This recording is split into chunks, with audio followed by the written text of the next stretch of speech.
diz assim, 1 João 1, do 1 ao 4. O que era desde o princípio, o que ouvimos, o que vimos com os nossos olhos, o que contemplamos e as nossas mãos apalparam. Isto proclamamos a respeito da palavra da vida. A vida se manifestou, nós a vimos e dela testemunhamos.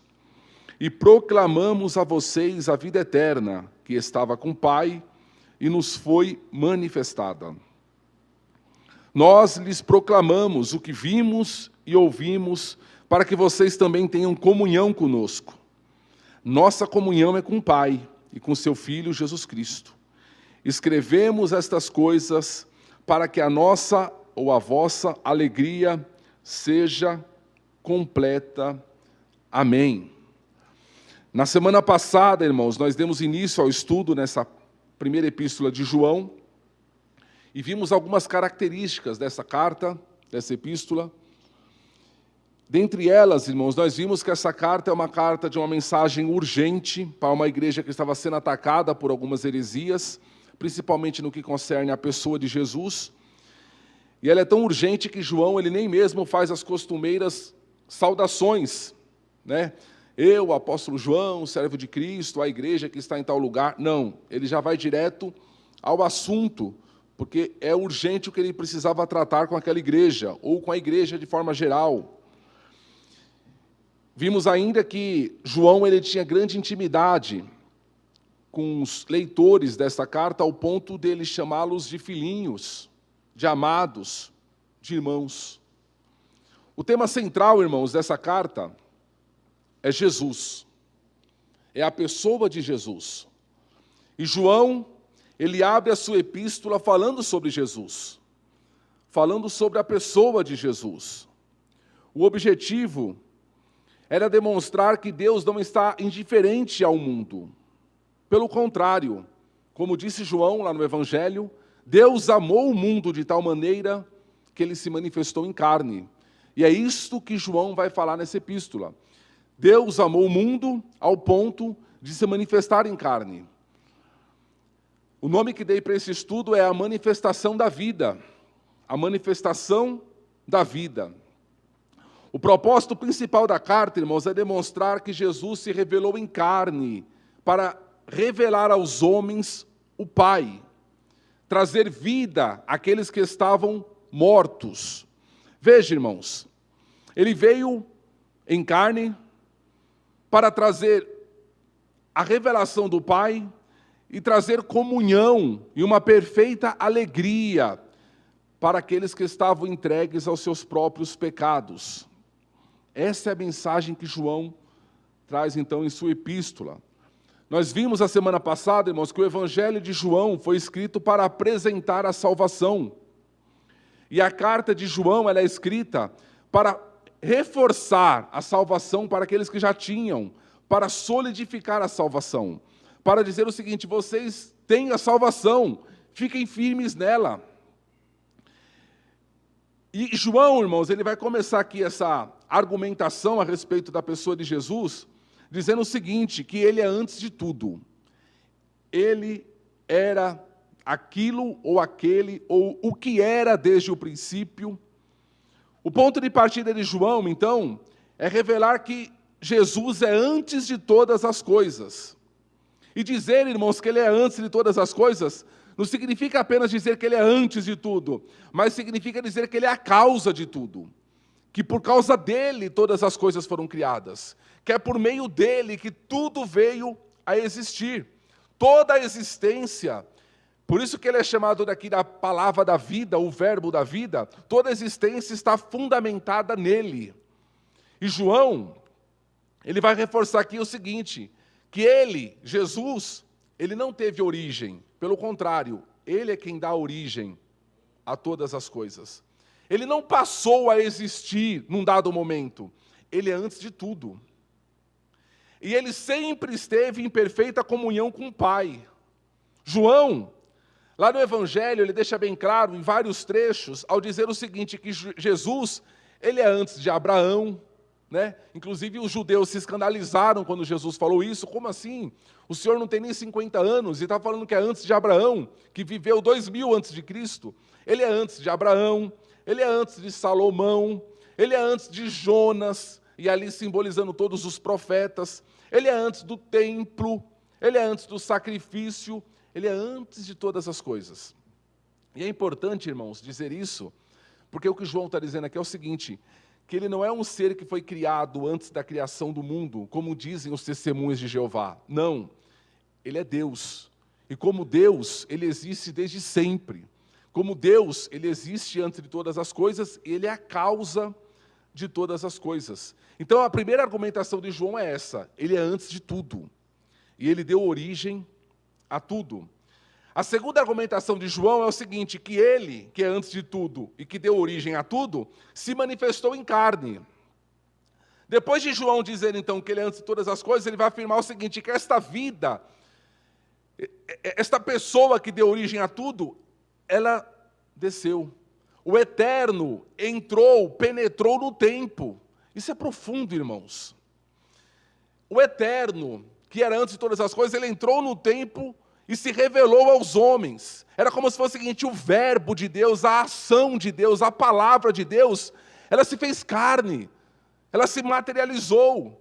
E João vai dizer o seguinte, nós testemunhamos disso através dos 3 sentidos, né? É que houve essa revelação, nós ouvimos, ou seja, a audição, nós ouvimos, nós vimos, e fala da visão, e nós tocamos, fala do tato, nós vimos, nós ouvimos e nós tocamos, ou seja, ele se esvaziou e se fez um de nós, para que nós pudéssemos conhecê-lo, para que nós pudéssemos saber quem é Deus, ele se fez um de nós. E João, irmãos, ele foi muito abundante em falar sobre essa questão dos sentidos, porque alguém poderia dizer o seguinte, não, mas nós ouvimos antes. Nós ouvimos quando ele falou lá no Monte Horebe, com o povo de Israel. Ou alguém poderia dizer assim, não, nós vimos. Né? Nós vimos quando ele apareceu em algumas teofanias lá no Antigo Testamento, a gente viu algum resplendor, a gente viu o monte fumegando, mas ninguém nunca pôde dizer, nós tocamos. E João vai falar, nós vimos, nós ouvimos, mas nós apalpamos, nós tocamos, né? A fé cristã, irmãos, está fundamentada nessa doutrina, a encarnação de Deus, a encarnação de Cristo. Ele veio, ele morreu, ele ressuscitou, e ele subiu ao céu, irmãos, num corpo físico. Agora no corpo glorioso, mas no corpo físico, um corpo de homem, irmãos. A vida se manifestou em carne. Essa é a doutrina, irmãos, fundamental do cristianismo. Ele desceu do céu como um pão, o pão da vida. E agora, os homens podem se alimentar deste pão, do pão da vida.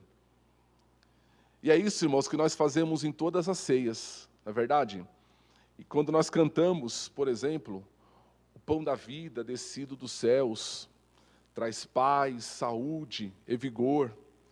O pão celeste mandado por Deus é Cristo, o Salvador, hino 328. Ou quando nós cantamos, como o pão do céu desceste, vamos a ti receber, pois unidos ao teu corpo, nós queremos sim viver. Então, a Bíblia e a harpa, né, louvado seja Deus por isso, inspirada na Bíblia, sempre vai falar essa questão do pão descendo, Deus se encarnando, irmãos. E a ideia que João tem aqui de nós tocamos, é a ideia de apalpar, é como se fosse um cego pegando algum objeto e apalpando esse objeto para entender o sentido, o significado desse objeto. Nós tocamos nele, era o que João falava. E por meio, irmãos, da fé no Cristo encarnado, por meio deste pão, a vida de Deus, ela entra no homem. Essa é a argumentação. João fala assim, a vida que vocês receberam foi por causa deste pão, deste Deus que desceu, que se encarnou, e que transforma todas as coisas em nós, e agora nós podemos anunciar esta vida. E João, tanto no Evangelho quanto aqui, ele vai chamar o Cristo de o Verbo, porque o verbo, irmãos, é a palavra que indica alguma ação, não é verdade? Ao chamar Jesus dessa forma, irmãos, João está dizendo que Jesus é a perfeita revelação do Pai. Porque as nossas palavras, irmãos, elas revelam quem somos, não é verdade? As palavras revelam o que sentimos, o que pensamos. É a forma de nós comunicarmos, de nós nos revelarmos, irmãos, é por meio da palavra. Às vezes a gente tem uma ideia de uma pessoa, né, apenas pela aparência, e a gente pode julgar uma pessoa mal, mas quando a pessoa começa a falar, muda o seu conceito da pessoa. Ou o contrário, às vezes você tem uma boa impressão da pessoa, quando a pessoa começa a falar, você fala, né? Que pessoa vazia, que pessoa superficial. Então, as palavras, o verbo aqui é a revelação. Nós nos revelamos pelas nossas palavras. E o que o João vai dizer aqui é o seguinte: Cristo é a revelação de Deus aos homens. Quem Ele é, o que Ele pensa, o que Ele sente. Tudo, irmãos, que alguém pode conhecer acerca de Deus está em Cristo. Ou seja, ter uma concepção errada a respeito de Cristo é ter uma concepção errada acerca de Deus. Pensar errado acerca de Cristo é pensar errado, irmãos, acerca de Deus. Tudo que o homem pode conhecer, irmãos, de Deus, só é possível por meio da revelação que está em Cristo. O homem, irmãos, não pode ter nenhum conhecimento de Deus, irmãos, à parte de Cristo. O homem não consegue conhecer a Deus pela ciência. O homem não consegue chegar ao conhecimento de Deus pela filosofia. O homem não consegue chegar ao conhecimento de Deus, irmãos, pelas meditações.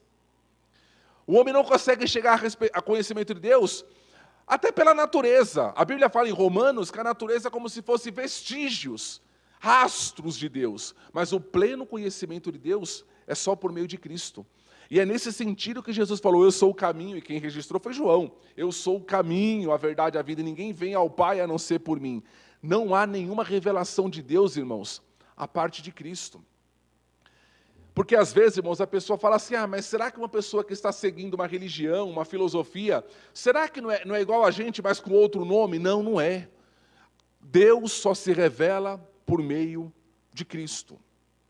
O homem, irmãos, não consegue conhecer a Deus de outra forma.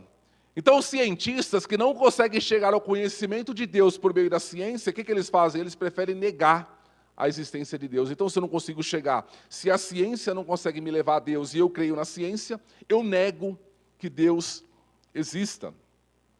E essa, irmãos, é a grande mensagem desse texto. Deus se fez carne e habitou entre nós. Deus morou entre os homens. Deus tabernaculou entre nós. O infinito entrou no finito. E aí que paradoxo. Como assim o infinito entrou no finito? Como uma coisa maior entra numa coisa menor? Porque Cristo se esvaziou. É a doutrina de Paulo. Isso aconteceu porque ele se esvaziou. O divino se fez homem. Ele abriu mão. Ele largou, né? Ele se esvaziou de si mesmo, para que ele pudesse então estar entre os homens. Essa é a mensagem do Evangelho, irmãos. A luta do homem, irmãos, é se tornar um Deus, ou se tornar deuses. O Evangelho diz o seguinte, ao contrário, Deus se tornou homem. O caminho é inverso. Esse é o grande mistério. O Evangelho, irmãos, é isso. O Evangelho não mostra o homem indo ao encontro de Deus. O Evangelho mostra Deus indo ao encontro do homem. E isso, irmãos, fere. Isso fere o orgulho do homem, porque o Evangelho não é você indo ao encontro de Deus, é Deus indo ao teu encontro. Isso daí para o homem, irmãos, parece que não é mérito. Não é mérito. Não é, a Bíblia, irmãos, não é o homem se reconciliando com Deus. Não, é Deus vindo e reconciliando o homem consigo mesmo, conforme diz Paulo em 2 Coríntios. Então, irmãos, isso daí não tem nenhum mérito, isso é graça. E essa graça fere, irmãos, os homens orgulhosos, que acham, irmãos, que é uma medalha. A salvação não é medalha para ninguém, irmãos. A salvação foi Deus quem veio, foi Deus quem trouxe. Ele se fez carne. Este é o começo da epístola de João. E aí ele vai continuar dizendo o seguinte, que essa manifestação, olha o argumento de João, essa manifestação, essa revelação que Jesus trouxe, ela faz duas coisas na vida do homem, comunhão e alegria. Comunhão e alegria. Quando temos, irmãos, uma experiência com a vida de Deus entrando em nós, todas as coisas em nós são transformadas. Quando a vida de Deus que está em Cristo, irmãos, penetra no nosso ser, todas as coisas se fazem novas, disse Paulo. Eis que todas as coisas são novas, as coisas velhas passaram, tudo se fez novo. Por quê? Porque agora a vida de Deus entrou em nós. Ser cristão é isso, irmãos. É ser inserido nessa nova dimensão, onde vivemos a vida que Deus tem para nós, não a vida que nós construímos. E todos aqueles que vivem, irmãos, essa novidade de vida, possuem algo em comum. A vida de Deus. A vida de Deus está neles. É como uma árvore, agora eles têm algo em comum, eles estão na mesma raiz. É como um corpo que está ligado a uma mesma cabeça. Então eles têm algo em comum, né? São um só corpo. E isso, irmãos, vai gerar comunhão entre eles. Unidade entre eles.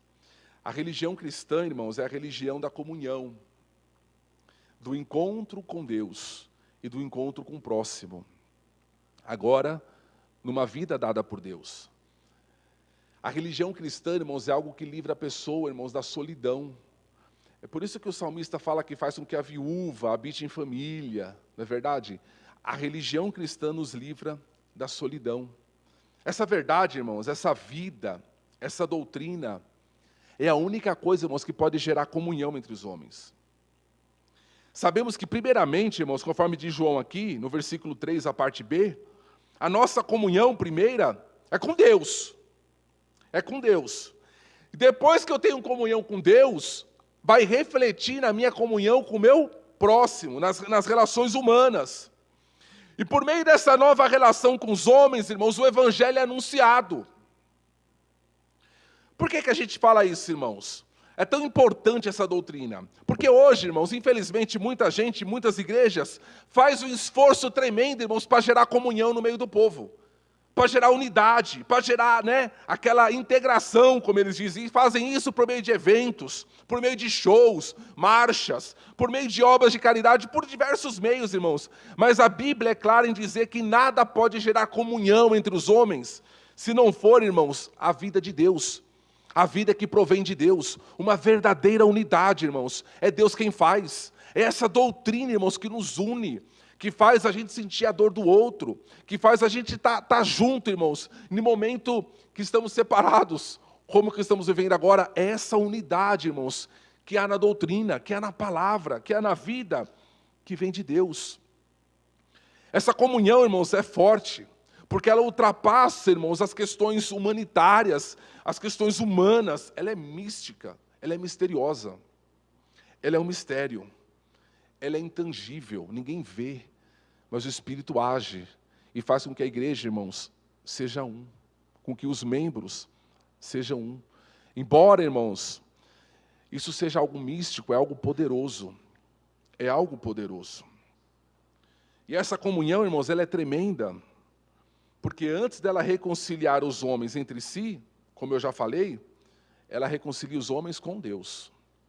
Enquanto que o pecado separa, lembra lá do Éden? Foi a mulher que tu me deste, era um acusando o outro, houve separação, o Evangelho une, o Evangelho religa o homem com Deus e religa o homem uns com os outros.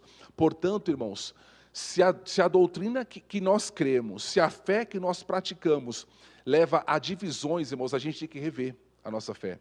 Porque a fé bíblica, a doutrina bíblica, ela sempre é no sentido de unir, de ligar. A oração que Jesus fez diz, a fim de que sejam um, como nós, estava falando com o Pai, como nós somos um, lá em João 17. Ou seja, agora a oração de Cristo vai se cumprir por meio da cruz. Então a primeira coisa, irmãos, que João fala aí, comunhão. A comunhão pela encarnação, pela vida de Deus que está em nós. E no versículo 4, irmãos, para a gente já concluir o estudo de hoje, veja só, irmãos, são apenas 4 versículos. Quantas lições nós podemos tirar, irmãos? Quantas verdades, como é profunda a palavra de Deus. No versículo 4 ele fala, escrevemos essas coisas, para que a nossa alegria seja completa. Depois de dizer, irmãos, que essa manifestação da vida traz comunhão, João vai dizer que ela produz uma profunda alegria. Nada, irmãos, mais pode gerar essa alegria em nosso coração do que sabermos, irmãos, que estamos reconciliados com Deus. Irmãos, saber que nós estamos reconciliados com Deus é motivo da gente acordar pulando todo dia de alegria, irmãos. Estamos em crise, mas estamos reconciliados com Deus. Estamos desempregados, mas estamos reconciliados com Deus. Estamos enfermos, mas estamos reconciliados com Deus. Estamos tristes, às vezes, uma tristeza momentânea, né? Uma aflição que assalta o coração, mas estamos reconciliados com Deus. Essa alegria, irmãos, é uma das marcas, é um distintivo da vida cristã. Sabe, o evangelho ao longo da história, irmãos, ele se espalhou, ele cresceu. Por quê? Porque você via na vida daquelas pessoas alegria. Pessoas, às vezes, pobres, simples, sem estudo. Pessoas, né, com tantas necessidades, mas havia uma alegria que ninguém explicava. Né? Você pegava os primeiros crentes da Assembleia de Deus no Brasil, pessoas simples, mas era uma alegria que contagiava. Tem algo diferente, e eu quero isso para mim, porque isso o mundo não tem. É alegria, irmãos, a gente não pode perder a alegria. Tem um corinho antigo, eu estou bastante musical hoje. Tem um corinho antigo que diz assim, ó: não pode ser triste um coração que ama Cristo, não pode ser triste um coração que ama Deus. Aí fala, por isso eu canto, glória e aleluia. Não pode ser triste um coração que ama a Deus. Louvado seja o Senhor. Que essa alegria, irmãos, esteja presente no nosso coração.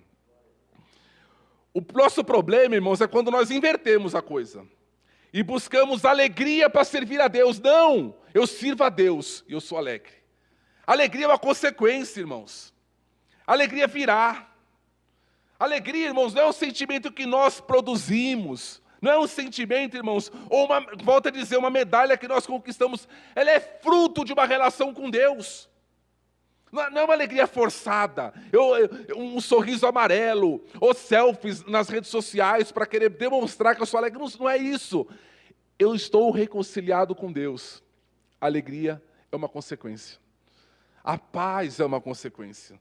Irmão, eu volto a dizer, João disse isso para uma igreja, para irmãos que já tinham a salvação, mas que precisavam ser renovados nisso, precisavam ser fortalecidos nisso. É o teu caso, você já tem a salvação, mas às vezes tem faltado alegria. Saiba disso, você está reconciliado com Deus, por meio de Cristo. E nada pode tirar isso de nós. Sabe, irmãos, é verdade que cabe dizer uma coisa aqui, o salmista disse assim, a alegria, o choro pode durar uma noite, mas a alegria vem pela manhã, e ainda estamos na noite, não é verdade? João disse, né, que estamos na última hora, filhinhos, é já a última hora. Portanto, irmãos, temos alegria aqui na terra, mas é como se fosse lampejos, porque a verdadeira alegria, irmãos, ela se manifestará na volta do Senhor. Portanto, irmãos, nós podemos dizer, demos aula na escola dominical para os jovens, domingo, e eu falei para eles que a vida cristã é assim, é o já e ainda não. Já e ainda não. Tudo na vida cristã é já e ainda não. Alguém perguntar assim, você tem a salvação? Já, ainda não. Ou seja, em parte nós conhecemos, em parte será revelado. Ah, você tem a vida eterna? Já, ainda não. Já tenho. É como se fosse uma garantia, um penhor. Mas em parte ainda se revelará. A nossa alegria também é assim. Em parte, você é alegre? Sou, ainda não. Eu já tenho a alegria de Deus na minha vida, mas ainda não tenho completa. Ela ainda vai se revelar. Eu fico imaginando, irmãos, quando a gente chegar no céu, irmãos, e entrar por aquelas portas, irmãos, a alegria, irmãos, que vai invadir a nossa alma será tão grande, irmãos, que qualquer tribulação que tenhamos passar aqui vai simplesmente virar nada, vai desaparecer como pó, como poeira, diante da alegria, irmãos, que será manifestada, e é isso que João está falando aqui.